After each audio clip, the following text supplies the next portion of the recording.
Earthquakes are a powerful force of nature. They remind us that our planet is a dynamic and ever-changing system. Hidden faults concealed beneath layers of rock pose a significant risk. Their undetected presence can lead to unexpected and devastating earthquakes. Imagine a bustling city, unaware of the danger beneath its feet. When stress exceeds rock strength, the fault ruptures, unleashing energy. Scientists use ground-penetrating radar to uncover these hidden dangers. GPR reveals the presence of hidden faults. Understanding the history of earthquakes in a particular region is crucial for assessing future risks and developing effective mitigation strategies. One of the most valuable tools for uncovering this history is trench studies. Imagine digging a trench, not for treasure, but for clues about past earthquakes. Trench studies involve excavating trenches across suspected fault lines.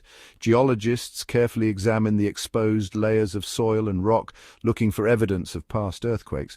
These signs can include offsets in the sediment layers, indicating movement along the fault, as well as changes in the composition and texture of the soil. By analyzing the patterns and characteristics of these disturbances, scientists can piece together a timeline of past earthquakes in the area. They can determine the approximate age of each event, the amount of displacement that occurred, and the recurrence interval, or the average time between earthquakes. This information is invaluable for assessing the seismic hazard of a region. By understanding the frequency and magnitude of past earthquakes, scientists can estimate the likelihood of future events and provide guidance on building codes, land use planning, and emergency preparedness. Advancements in technology have significantly improved seismic risk assessment. Sophisticated tools now allow us to map hidden faults, monitor ground movements, and develop valuable models. Ground-penetrating radar, or GPR, has revolutionized fault detection. GPR creates detailed subsurface images, revealing hidden faults. This is especially useful in urban areas with dense infrastructure. While scientific advancements play a vital role in earthquake preparedness, public engagement is equally crucial. Informing and educating communities about earthquake risks, safety measures, and preparedness strategies can significantly reduce the impact of these events. Public awareness campaigns can use various channels such as television, radio, social media, and community events to disseminate vital information about earthquake hazards. These campaigns can educate people about the importance of securing heavy objects, developing family emergency plans, and knowing the safest locations to take cover during an earthquake. Schools can play a crucial role in earthquake preparedness by incorporating earthquake safety into their curriculum. By teaching children about earthquakes, their potential dangers, and how to stay safe during such events, we can create a culture of preparedness from a young age. Section 5. Unlocking the Past, Stratigraphy and Radiocarbon Dating. Imagine being able to travel back in time, not in a time machine, but by digging into the Earth's archives. Stratigraphy, the study of rock and soil layers, allows us to do just that, providing valuable insights into the history of our planet, including past earthquakes. Each layer of sediment or rock represents a specific period, with the oldest layers at the bottom and the youngest at the top. By studying the characteristics of these layers, such as their composition, texture, and the presence of fossils, geologists can reconstruct past environments and events. Radiocarbon dating is a powerful tool used in conjunction with stratigraphy to determine the age of organic materials found within these layers. This technique relies on the decay of carbon-14, a radioactive isotope of carbon, to measure the time elapsed since the death of an organism. By dating organic materials such as wood fragments, charcoal, or shells found within sediment layers disturbed by earthquakes, scientists can determine the approximate age of past seismic events. This information is crucial for establishing a timeline of earthquake activity in a region.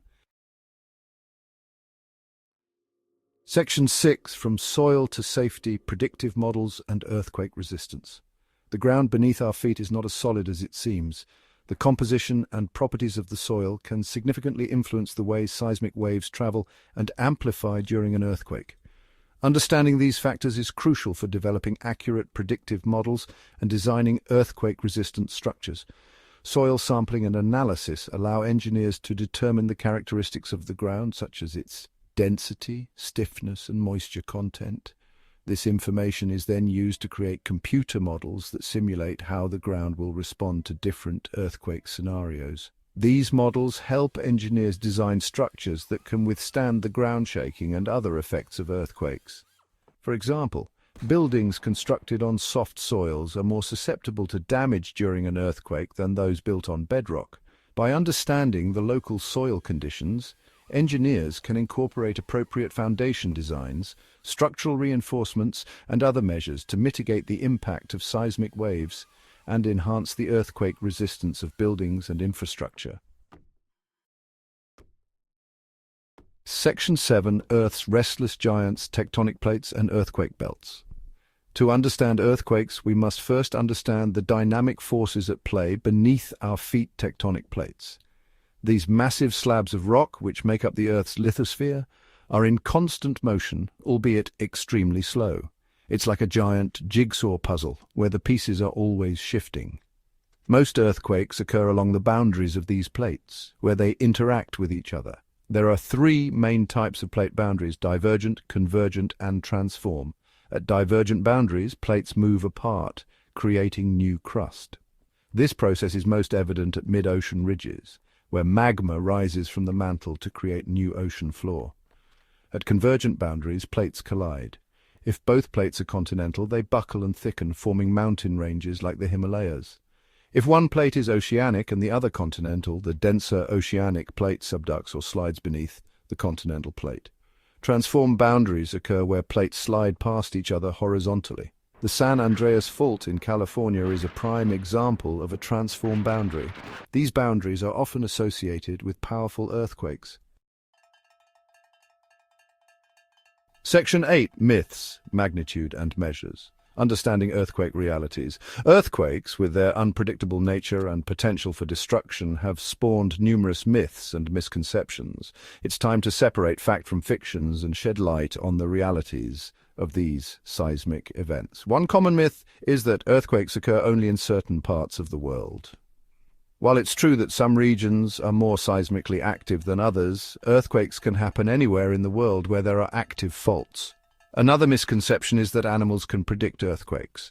While some animals may exhibit unusual behavior before an earthquake, there is no scientific evidence to suggest that they possess a sixth sense for seismic activity. The magnitude of an earthquake is a measure of the energy released at the source. The moment magnitude scale, or MW, is the most widely used scale for measuring earthquake magnitude. It's a logarithmic scale, which means that each whole number increase represents a 10-fold increase in energy release. For example, a magnitude 7 earthquake releases 32 times more energy than a magnitude 6 earthquake and 1,000 times more energy than a magnitude 5 earthquake. The effects of an earthquake, however, depend not only on its magnitude but also on factors such as the depth of the earthquake, the distance from the epicenter, local soil conditions, and building construction practices.